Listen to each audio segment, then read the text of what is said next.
کسی کچھ پوچھنا ہے، سوال کرنا ہے؟ کسی ساتھی کچھ پوچھنا ہے؟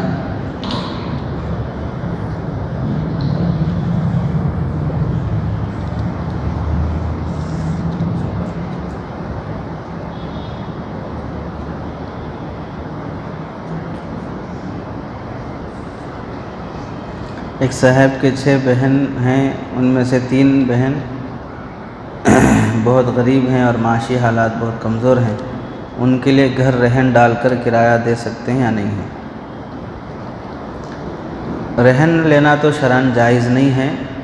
اگر کرائے کی وجہ سے پریشانی ہو رہی ہے تو اس کا طریقہ یہ ہے کہ آپ رہن میں جو پیسہ دے کر بغیر کرائے کے ان بہنوں کو گھر دینا چاہ رہے ہیں، اس پیسے کو آپ بزنس میں انویسٹ کیجیے اور اس بزنس سے جو پروفٹ آتا ہے وہ کرائے میں ادا کیجیے۔ بات یہ ہی ہوگی، بھئی یہاں 2 لاکھ دے کر آپ گھر لیں گے بغیر کرائے کے۔ 2 لاکھ کا جو گھر رہتا ہے عام طور سے اس کا کرایہ 5-6 ہزار رہتا ہے۔ جس گھر کا کرایہ زیادہ ہوگا انہیں 5-6 لاکھ پوچھے گا رہن کے لیے، جس کا کم رہے گا وہ 1-2 لاکھ پوچھے گا۔ تو 2 لاکھ آپ کہیں بزنس میں انویسٹ کیجئے یا خود بزنس میں لگائیے، اس میں سے فیصد کے حساب سے، پرسنٹیج کے حساب سے وہ پروفٹ آپ کرائے میں ادا کیجئے، لیکن رہن پر لے کر دینا یہ شرعاً جائز نہیں ہے۔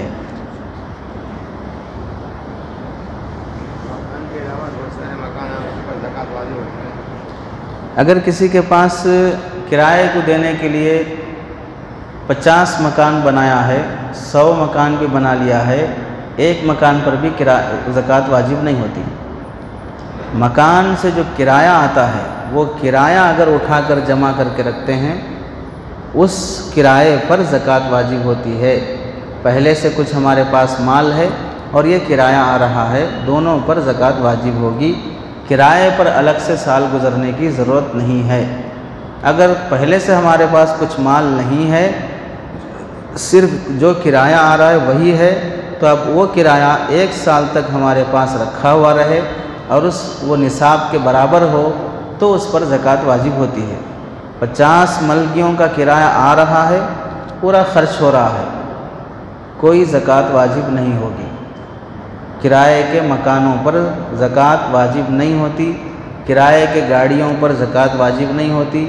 ایسے ہی شادی کے لیے فنکشن ہال میں جو سامان رکھا رہتا ہے وہ بھی کرائے پہ دینے کے لیے، اس پر زکوٰۃ واجب نہیں ہوتی۔ کرائے کا آٹو ہے، اس پر زکوٰۃ واجب نہیں ہوتی۔ کرائے کے مشین ہے، اس پر کرائے کی کوئی بھی چیز آپ رکھو اس پر زکوٰۃ واجب نہیں ہے۔ اس سے جو انکم آ رہی ہے اس پر زکوٰۃ واجب ہوتی ہے، اگر نصاب کے برابر ہو یا پہلے سے مال موجود ہے اس کے ساتھ ملانے سے نصاب ہو جاتا ہو تو۔ اور کچھ پوچھنا ہے؟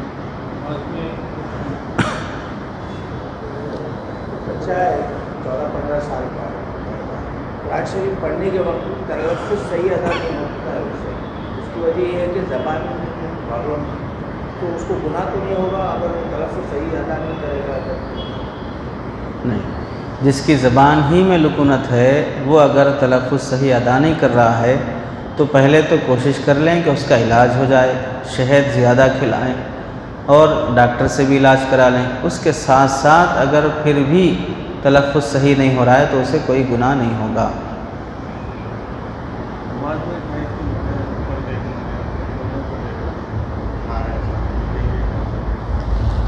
نماز میں کھڑے ہونے کے بعد ہماری نگاہیں قیام کی حالت میں سجدے کی جگہ پر ہونا چاہیے، رکوع میں پیر کی انگلیوں پر ہونا چاہیے، سجدے میں ہمارے دونوں انگوٹھوں پر ناک پر نگاہ ہونا چاہیے اور قاعدے میں ہماری گود پر نگاہ ہونا چاہیے، سلام پھیرتے وقت کندھے پر نگاہ ہونا چاہیے۔ اس کے علاوہ کھڑے ہونے کی حالت میں اگر دائیں بائیں دیکھ رہے ہیں، اوپر دیکھ رہے ہیں تو یہ اس سے نماز مکروہ ہو جاتی ہے، نماز کا خشوع خضوع ختم ہو جاتا ہے۔ اور حدیث میں آتا ہے کہ اللہ کے نبی فرماتے ہیں بندے کی طرف اللہ اس وقت تک متوجہ رہتے ہیں جب تک بندہ اللہ کی طرف متوجہ رہتا ہے، اور جب بندہ ادھر ادھر دیکھنا شروع کر دیتا ہے، خیالات بکھر جاتے ہیں تو اللہ بھی اب اس سے توجہ ہٹا لیتے ہیں۔ اس واسطے نماز میں کھڑے ہو کر اوپر دائیں بائیں وغیرہ دیکھنے سے نماز مکروہ ہوتی ہے۔ نگاہیں اگر ہٹتی ہیں مکروہ تنزیہی، چہرہ اگر ہٹتا ہے مکروہ تحریمی، سینہ اگر ہٹتا ہے نماز ہی فاسد ہو جاتی ہے۔ ایسے آپ کھڑے ہیں، ایسے دیکھ رہے ہیں تو اس طرح مکروہ تنزیہی، ایسے کھڑے ہیں اس طرح دیکھ رہے ہیں مکروہ تحریمی، ایسے کھڑے ہیں اس طرح گھوم کے دیکھ رہے ہیں تو نماز سے ہی نکل جائیں گے، نماز ہی ختم ہو جائے گی۔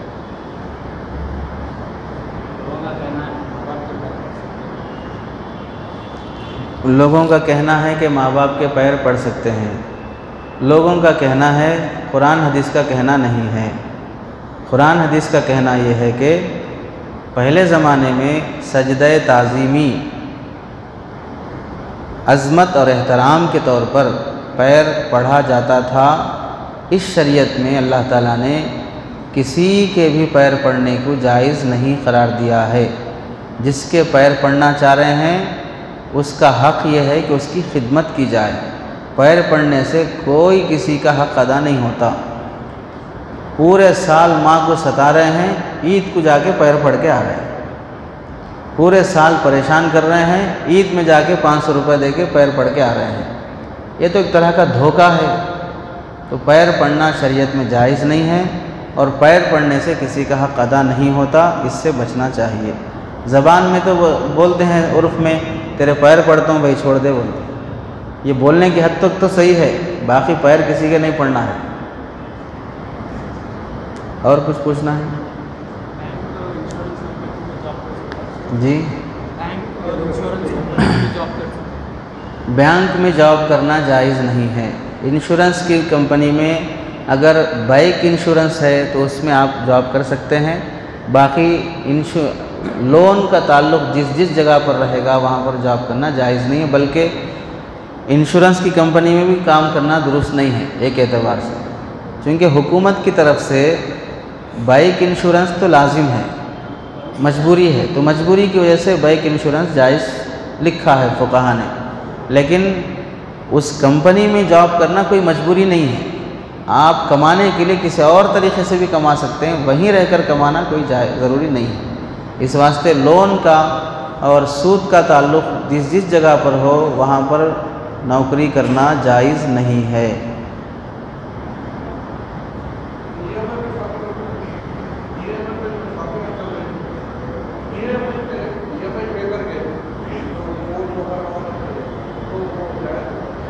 ای ایم آئی پہ جو فون خریدتے یا گاڑی خریدتے، اس میں دیکھیے ایک بات تو یہ رہنا کہ ریٹ فکس رہنا، کم ہو زیادہ ہو۔ مثلا ایک فون ہے 50,000 کا، کیش لیے 50,000، ادھار لیے تو 60,000، ٹھیک طے ہو گیا ریٹ۔ اس کے بعد مہینہ 3,000 روپے ہم پے کرتے، طے ہو گئی بات۔ آپ کے اندر یہ صلاحیت رہنا مہینے کے 3,000 کیسے بھی آپ کو آ جاتے، ایک تاریخ کو آپ کی اکاؤنٹ میں سیلری آ جاتی، ادھر 1 تاریخ کو 2 تاریخ کو وہ آپ کے اکاؤنٹ سے کاٹ لیتا، یہ بات پکی رہنا۔ دوسری بات، اور کسی مہینے دیر ہو گئی تو ایگسٹرا فائن نہیں پڑنا، یہ بات پکی رہنا۔ اب ایگسٹرا فائن کی تو بات کریں گا، تو ایگسٹرا فائن آنے نہیں دینا تو ہم وقت پہ پے کر دینا۔ تو 60,000 پہ جو ریٹ طے ہوا، 60,000 پہ ہم بات پوری کر لیے اور لے لیے، اس میں 200-400 ایگسٹرا فائن کے نام سے بڑا، پورا معاملہ ناجائز اور حرام ہو جاتا۔ اس واسطے کوئی ای ایم آئی پہ لے رہا ہے، ریٹ فکس ہونا، اپنی حیثیت بھی اتنی ہونا کہ مہینہ کریکٹ ہم ای ایم آئی پے کر دیتے، کبھی بھی آگے پیچھے نہیں ہوتے، تو پھر اس آدمی کو لینے کی اجازت ہے۔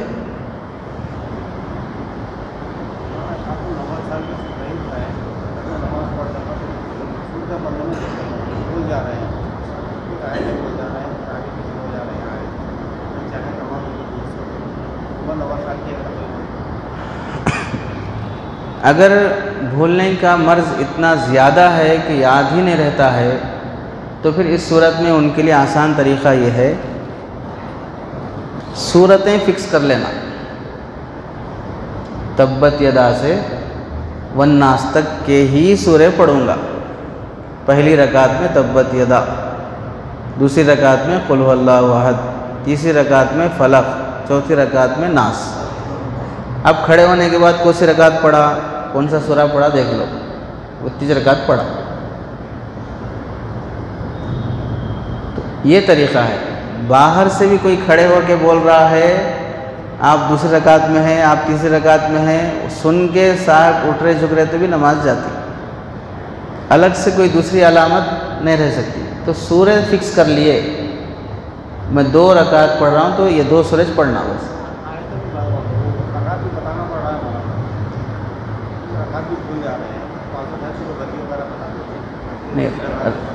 ہاں وہی رکعت جیسے بھول رہے ہیں تو رکعت نہیں بھولنے کے لیے سورہ فکس کر لینا وہ رکعتوں کے۔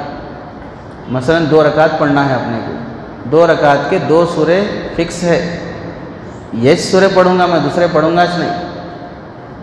فجر کی 2 سنت میں بھی وہی سورے، فرض میں بھی وہی 2 سورے، ظہر کی 2 رکعت سنت میں بھی وہی سورے، کون سی بھی نماز پڑھو وہ 2 ہی سورج پڑھوں گا۔ اب کون سے سورے میں ہوں وہ رکعت، یہ آسان طریقہ ہے رکعت نہیں بھولنے کا۔ جی اور کچھ ہے؟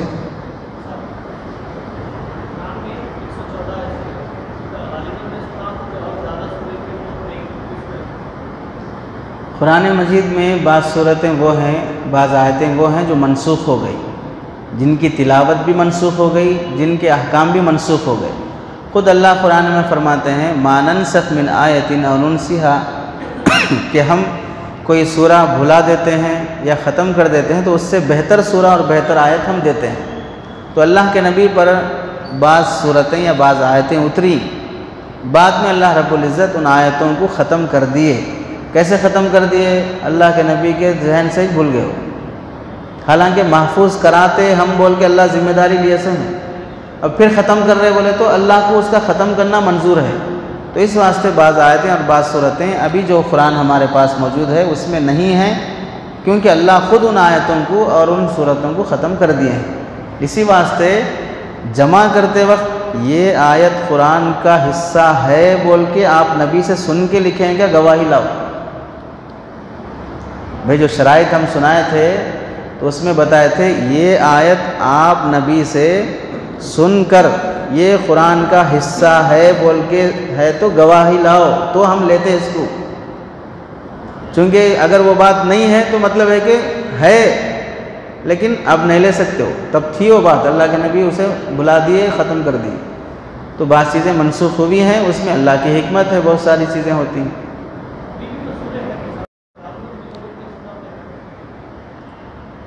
وہ تو بہت سی کتابوں میں لکھے ہیں وہ آیتیں، وہ آیتیں جو منسوخ ہو چکی ہیں، تفسیر کی بہت سی کتابوں میں لکھی ہیں کہ یہ آیتیں منسوخ ہو گئی تھیں جو پہلے تھیں، وہ حدیثوں میں ہی ہے کہ ہم اللہ کے نبی سے ایسا سنے تھے لیکن بعد میں وہ منسوخ ہو گئی، اللہ کے نبی نے خود فرما دیا۔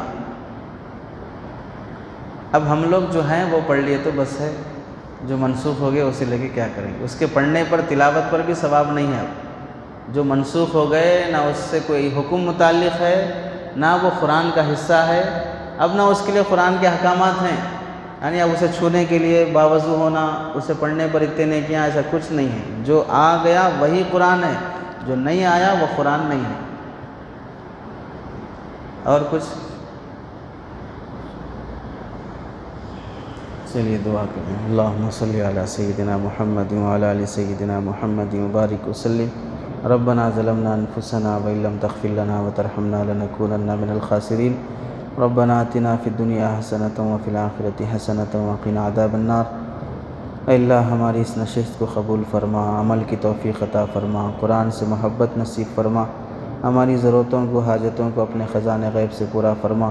جزا اللہ عنا محمد ما هو آلہ صلی اللہ علیہ وسلم برحمتک یا ارحم الراحمین والحمد للہ رب العالمین۔